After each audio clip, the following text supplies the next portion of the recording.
Good morning to all of you student. Last class में हम लोगों ने एडवर्टाइजिंग मीडिया हम लोग स्टडी कर रहे थे। ठीक है, एडवर्टाइजिंग मीडिया का मीनिंग हो गया था आपका। टाइप्स ऑफ एडवर्टाइजिंग मीडिया हम लोग लास्ट लेक्चर में स्टडी किए हैं। एडवर्टाइजिंग मीडिया के टाइप्स में आपका 3 टाइप्स है उसमें, जो कि फर्स्ट था आपका आउटडोर एडवर्टाइजिंग, प्रिंट मीडिया। ठीक है, सेकेंड था आपका non printed media and third था ऑनलाइन मीडिया, जिसमें से कि फर्स्ट आपका प्रिंट मीडिया कंप्लीट हो गया था। सेकेंड हम लोगों ने लास्ट क्लास में स्टडी किया नॉन प्रिंटेड मीडिया, जिसमें आपका बहुत सारी 4 चीज़ें आती हैं, जिसमें आपका सिनेमा है, एग्जीबिशंस, फेयर है, होर्डिंग्स है, रेडियो एंड टीवी है। सिनेमा इसमें आपका हो गया था लास्ट क्लास में। नेक्स्ट आपका एग्जीबिशन एंड फेयर से आज स्टार्ट करना है हम लोग को। ठीक है, तो हम लोग कंटिन्यू करते हैं। Okay, so let's start. Non printed media में सेकंड पॉइंट है आपका एग्जीबिशन एंड फेयर्स। ओके, तो एग्जीबिशन एंड फेयर्स स्टार्ट करते हैं। क्या होता है? मीन्स प्रदर्शनी एवं मेला। So let's start. Holding of exhibitions and fairs are very are very powerful and well organized media for publicity in recent times. Present time में आप देखोगे एग्जीबिशन जो प्रदर्शनी होती है, मेला जो फेयर्स होते हैं, वो बहुत ही एक पावरफुल और वेल ऑर्गेनाइज्ड मीडिया है पब्लिसिटी के लिए, जिसके थ्रू हम किसी भी प्रोडक्ट का एडवर्टीजमेंट हम लोग ईजिली वे में करते हैं। Exhibitions are purely commercial or educative, while a fair is a wider term which means exhibition of products, and in addition there is scope for sales and also for other entertainments. Exhibitions क्या है? Exhibitions आपका purely commercial होता है और educative होता है, जो कि आप देखते होंगे कि कहीं कहीं किसी किसी होटल्स में या कहीं कहीं बहुत जगह आपके एग्जीबिशंस भी लगाए जाते हैं। कंपनीज एग्जीबिशंस ऑर्गेनाइज करती हैं, जिसमें वो अपने प्रोडक्ट्स को शो ऑफ करती हैं, डिस्पोज करती हैं, दिखाती हैं कि पर्टिकुलर हमारा ये प्रोडक्ट है। और जब आप उस एग्जीबिशंस में जाते हो तो उस प्रोडक्ट से रिलेटेड जितनी भी नॉलेज होती है, जितनी भी इंफॉर्मेशन होती है, वो आपको प्रोवाइड करती हैं। उसे आप खुद देखते हो कि उसकी क्या क्वालिटी है, क्या है, और उसके बाद आप विश करते हो कि उसे आपको परचेस करना है या नहीं। ठीक है, फेयर्स क्या है? फेयर्स आपका एक तरह से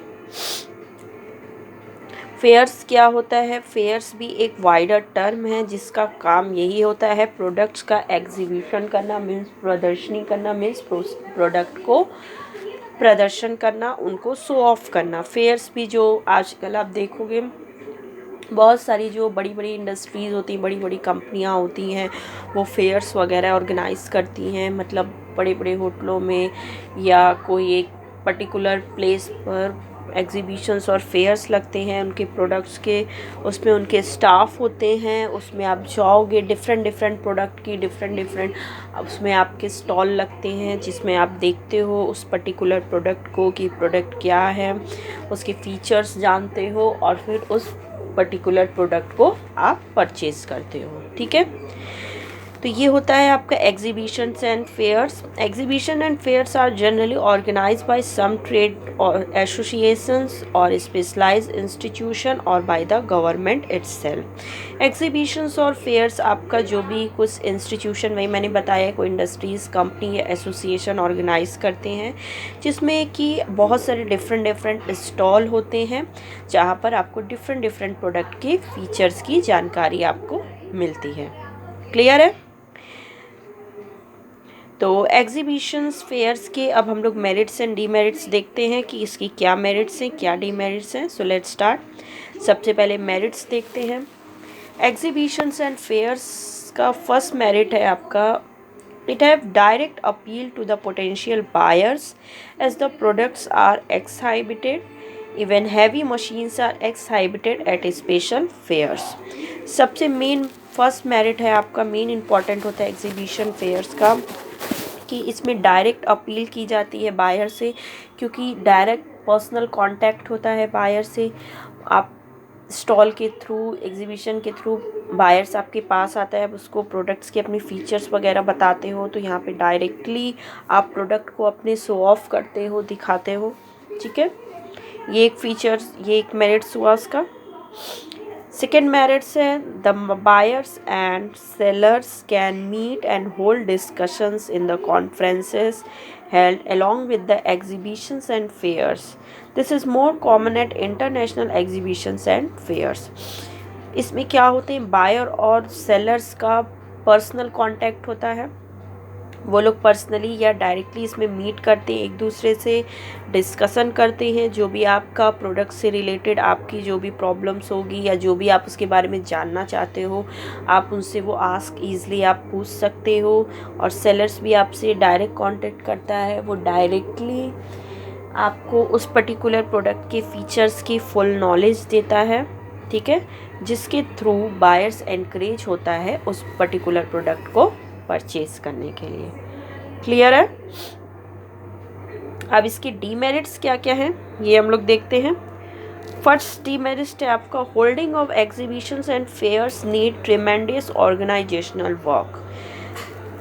तो प्रदर्शनी और मेला का सबसे बड़ा डीमेरिट्स ये होता है कि आपको अगर एग्जीबिशंस और फेयर्स लगाने हैं तो उसके लिए आपको ट्रेमेंडस ऑर्गेनाइजेशनल वर्क करना होगा, जिसके लिए आपको एक पर्टिकुलर प्लेस डिसाइड करनी होगी, फिर वहाँ पे सारे अरेंजमेंट्स करने होंगे, लाइटिंग की जो फैसिलिटी वगैरह देनी होगी, स्टाफ्स रखने होंगे, फिर उस तरह से स्टॉल लगाने होंगे। तो इस तरह से जो इसमें ऑर्गेनाइजेशनल वर्क आता है वो आपका बहुत ही ह्यूज होता है एग्जीबिशन एंड फेयर्स में। ओके, सेकेंड इसका डीमेरिट्स है, huge capital is necessary to organize large size exhibitions and fairs. Through there is a scope of income from letting out stalls. Second demerits ये है कि इसमें आपको जब भी आप एग्जीबिशंस एंड फेयर ऑर्गेनाइज करते हो तो इसके लिए आपको ह्यूज कैपिटल मीन्स बड़े पैमाने पर पूंजी की ज़रूरत होती है, क्योंकि जब आप बड़े बड़े एग्जीबिशंस लगाओगे और बड़े बड़े फेयर्स आप ऑर्गेनाइज कर रहे हो तो उसके लिए आपको कैपिटल की ज़्यादा नीड होगी। आपको उस तरह से एक पर्टिकुलर बहुत अच्छा प्लेस सेलेक्ट करना होगा, फिर वहाँ पर बहुत सारी फैसिलिटीज़ आपको देखनी होंगी, फिर प्रोडक्ट्स भी आपको वहाँ पे डिस्पोज करना होगा। तो ये बहुत सारी चीज़ें होती हैं जिससे कि आपको ह्यूज कैपिटल की वहाँ पे नीड होती है। ओके, तो ये आपका मेरिट्स था और उसके बाद हम लोगों ने ये डीमेरिट्स, दो इसके डीमेरिट्स थे। ठीक है, तो ये आपका एग्जीबिशन एंड फेयर्स, ये एग्जीबिशन एंड फेयर्स था आपका। सो let's start next point. Next point is hoardings. Hoardings, you all know, advertisement is commonly done by making structures to hold some big display boards made of durable materials on which paintings are made for advertising with pictures, slogans, cartoons, etc. Hoardings क्या होते हैं? Hoardings जो बड़े बड़े hoardings होते हैं, बड़े बड़े डिस्प्ले बोर्ड्स होते हैं, जो कि आप मार्केट में जब आप जाओगे या आप सड़क पर चलते हो तो आपको स्ट्रीट क्रॉसिंग चौराहे पर या आपके अगल बगल बहुत सारे आपको बोर्ड्स दिखते होंगे, जो बड़े बड़े बैनर, बड़े बड़े डिस्प्ले बोर्ड्स लगे होते हैं। उसमें भी उसके भी थ्रू किसी भी पर्टिकुलर प्रोडक्ट का ऐड किया जाता है, एडवर्टीज़मेंट किया जाता है। तो ये आपके होर्डिंग्स होते हैं। ठीक है, इसके थ्रू भी कंपनी अपने प्रोडक्ट की जितनी भी इंफॉर्मेशन होती है अपने पोटेंशियल बायर तक वो पहुंचाती है। इसमें आपके बहुत सारे मटेरियल्स, पेंटिंग्स वगैरह यूज़ होते हैं, इसमें आपके स्लोगन भी लिखे होते हैं।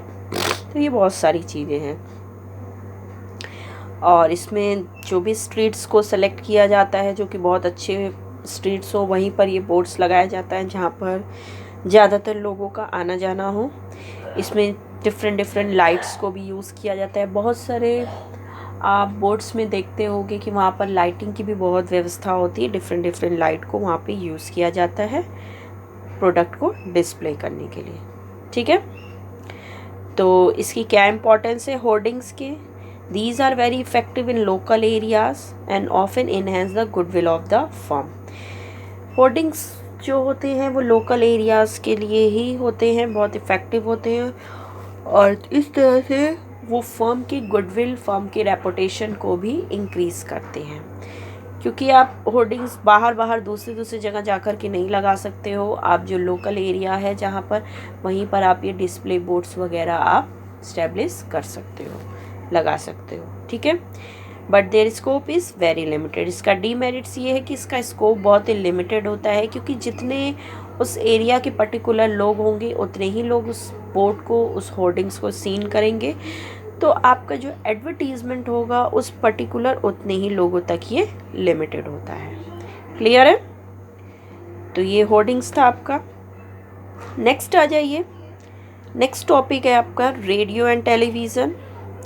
रेडियो एंड टेलीविज़न सब लोग जानते हो, आप सब नाम भी जानते हो, देखते भी हो कि रेडियो और टेलीविज़न के भी थ्रू बहुत सारे एडवर्टीज़मेंट होते हैं, जो कंपनी बहुत सारे प्रोडक्ट को एडवर्टाइज करती है रेडियो एंड टेलीविज़न के थ्रू, ठीक है। ये भी ऑडियो विजुअल होते हैं। रेडियो आपका ऑडियो होता है, उसमें हम लोग सिर्फ सुन सकते हैं, देख नहीं सकते, बट टेलीविज़न आपका ऑडियो विजुअल दोनों होता है, ठीक है। और generally radio and television are directly controlled by the government, और जो भी टीवी और रेडियो पे जो भी एड्स वगैरह आते हैं उस पे गवर्नमेंट का भी पूरा कंट्रोल होता है, गवर्नमेंट भी उसे पूरी तरह से कंट्रोल करती है, ठीक है। अब इसकी इम्पोर्टेंस क्या है ये हम लोग देखते हैं। तो टीवी और रेडियो की सबसे फर्स्ट इम्पोर्टेंस है आपका, these have the greatest individual approach value. ये बहुत ही ग्रेटेस्ट इफेक्ट डालता है इंडिविजुअल पर, पर्सन पे, क्योंकि जब भी हम लोग टीवी देखते हैं तो आप देखते हो बीच बीच में एड्स आते ही हैं, तो वो हर कोई सुनता है, हर कोई देखता है, ठीक है। तो इससे आपकी वो अटेंशन को कैप्चर करता है। रेडियो में भी जो एड्स आते हैं वो हर कोई देखता है और वो भी हमारे अटेंशन को कैप्चर करता है। सेकेंड है आपका, these media particularly the radio can be highly effective which do not need any electricity, ठीक है। रेडियो में आप देखोगे कि जहाँ पर हमको बहुत ज़्यादा इलेक्ट्रिसिटी की नीड नहीं होती है, आपका रेडियो बिना इलेक्ट्रिसिटी के बैटरी से भी चलते हैं बहुत सारे रेडियो, तो ये मीडिया बहुत ही इफ़ेक्टिव होता है किसी भी प्रोडक्ट को ये एडवर्टीज़मेंट के लिए। नेक्स्ट है आपका, people can hear the radio while doing other work, this is more applicable to workers in factories and the housewifes. और जो ये आपका रेडियो होता है इसका एक बेनिफिट ये भी है कि लोग काम करते करते भी रेडियो की आवाज़ सुनते रहते हैं, रेडियो ऑन किए रहते हैं, रेडियो सुनते रहते हैं। तो ये जो वर्कर्स भी होते हैं आपके फैक्ट्रीज़ में और जो हाउसवाइफ्स भी होती हैं वो लोग काम करते करते भी रेडियो सुनती हैं, तो इससे आपका इसका जो स्कोप होता है रेडियो का वो बहुत ही वाइड होता है, वो बहुत लोगों तक ये एडवर्टीज़मेंट आपका ईज़िली पहुंचता है, ठीक है। These are effective on the illiterate buyers to.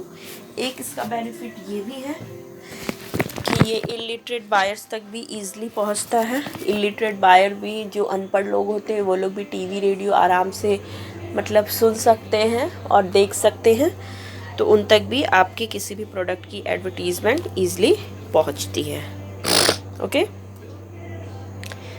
तो अब इसकी डीमेरिट्स क्या हैं, स्टार्ट करते हैं। सबसे फर्स्ट डीमेरिट्स है कि एक्सपेंसिव होता है। यू ऑल नो कि टीवी और रेडियो एक्सपेंसिव होता ही है, इसमें आपको भी थोड़ी सी मनी स्पेंड करनी होती है, और जो कंपनीज़ है जो इसमें ऐड करती हैं थ्रू टीवी थ्रू रेडियो, तो वो एक कॉस्टली अफेयर है, कंपनी को इसके लिए थोड़े अधिक पैसे खर्च करने होते हैं, ओके। एंड आपका यही है कि ये एक्सपेंसिव होता है और बहुत ज़्यादा इसका कोई डीमेरिट्स नहीं है। और एक ये डीमेरिट्स है कि the effectiveness largely depends on the development of the government system. इसका इफ़ेक्टिवनेस कि ये इसके थ्रू जो आप ऐड कर रहे हो वो आपको गवर्नमेंट पर डिपेंड करता है, क्योंकि टीवी और रेडियो फुल्ली कंट्रोल्ड होता है गवर्नमेंट की तरफ से, ठीक है। क्लियर है आपको? ओके, सो अब हम लोग नेक्स्ट एंड लास्ट हमारा बचता है ऑनलाइन मीडिया। ऑनलाइन मीडिया तो आप सभी लोग जानते हो कि ऑनलाइन मीडिया क्या होती है। आजकल तो बहुत ऑनलाइन शॉपिंग भी सब कर रहे हो। ऑनलाइन मीडिया जो होती है उसमें डायरेक्ट मेल भी किया जाता है।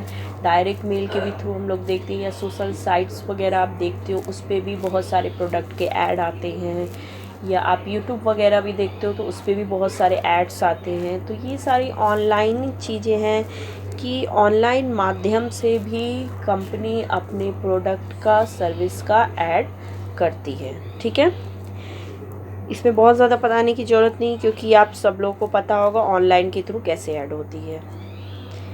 तो इसकी इम्पोर्टेंस क्या क्या है? सबसे फर्स्ट इम्पोर्टेंस है, मेन मेरिट है इसका कि ये डायरेक्ट अप्रोच करता है, बायर्स को डायरेक्ट अपील करता है। क्योंकि हम लोग ऑनलाइन जो भी हम लोग सोशल साइट्स वगैरह बैठ वो डायरेक्ट हम लोग देखते हैं, डायरेक्ट हमारे पास उसका ऐड आता है उस पर्टिकुलर प्रोडक्ट का, जिससे कि हम मोटिवेट होते हैं उस प्रोडक्ट को परचेज करने के लिए। सेकंड आपका होता है कि ये कॉस्टली नहीं होता है, ये लेस कॉस्टली होता है। मीन्स ऑनलाइन मीडिया के थ्रू अगर कंपनी एडवर्टीज़मेंट करती हैं तो उनका बहुत ही कॉस्ट कम आता है, ये चीप होता है in comparison to newspaper, TV and radio. ठीक है, चीप होता है ये। एंड थर्ड है आपका, the readers can read materials leisurely.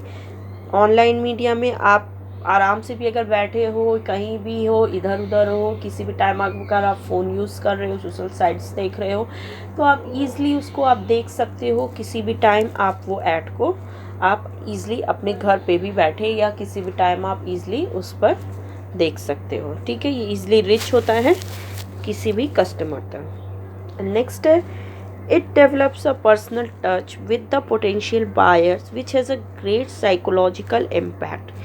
एक इसका बेनिफिट ऑनलाइन मीडिया का ये है कि ये एक पर्सनल टच मेंटेन करता है अपने बायर से। आप जो भी ऑनलाइन देखते हो तो आपको उससे एक पर्सनली अटैचमेंट होता है, आपको उसमें डायरेक्ट टच होता है आपका उस ऐड से, कंपनीज़ का। आप उसकी जो भी फीचर्स वगैरह है, सारी चीज़ें आप खुद से अपने से देख सकते हो कि क्या है, और प्रोडक्ट की सारी इन्फॉर्मेशन आप कैप्चर कर सकते हो। ठीक है, अब इसके डीमेरिट्स क्या क्या हैं? कुछ इसके लिमिटेशंस भी हैं। पहला है, by this method only a limited number of buyers can be approached. ये भी आपको पता है कि इस मेथड से लिमिटेड नंबर ऑफ बायर्स ही आपके अप्रोच हो सकते हैं। क्यों? जस्ट बिकॉज, क्योंकि देखिए ऑनलाइन हर किसी के पास तो मोबाइल या इंटरनेट तो होता नहीं है। अगर आप रूरल एरिया में चले जाओ तो वहाँ पर ये आपका एडवर्टीज़मेंट इफ़ेक्टिव नहीं होता है थ्रू ऑनलाइन मीडिया। ठीक है, ऑनलाइन के थ्रू ये आपका बायर्स जो होते हैं वो एक लिमिटेड, आपका स्कोप जो इसका होता है एक लिमिटेड स्कोप ही होता है। क्लियर है? सेकंड है आपका कि ये आपका थोड़ा सा क्या होता है इसमें, this method is not really economic and often leads to heavy expenses. यहाँ पे थोड़ा सा एक्सपेंसेस भी होता है, क्योंकि ऑनलाइन करने में वैसे इस टाइम प्रेजेंट टाइम पे तो चीप है, बट फिर भी आपको बहुत सारे इसमें चीज़ें डालनी पड़ती हैं, आपको सब्सक्रिप्शन वगैरह लेना पड़ता है कंपनीज़ को। तो ये थोड़ा सा कॉस्टली होता है, बट बहुत ज़्यादा कॉस्टली नहीं होता है। ठीक है, तो ये इसके डीमेरिट्स है, ये मेरिट्स थे। तो ये आपका क्लियर हो गया कि ऑनलाइन मीडिया क्या है। इसमें तो आप लोग खुद भी अपने से लिख सकते हो। ठीक है, तो ये आपका एडवर्टाइजिंग मीडिया, ये टॉपिक कंप्लीट हो गया। इसमें हम लोगों ने मीनिंग स्टडी कर लिया, टाइप्स ऑफ मीडिया कितने टाइप्स हैं, क्या क्या उनके मेरिट्स हैं, डीमेरिट्स हैं, ये सारे कुछ आपने स्टडी कर लिया। ओके, तो अब ये टॉपिक कंप्लीट आपका, तो आज की क्लास भी आपकी ओवर होती है। Okay, the class is over.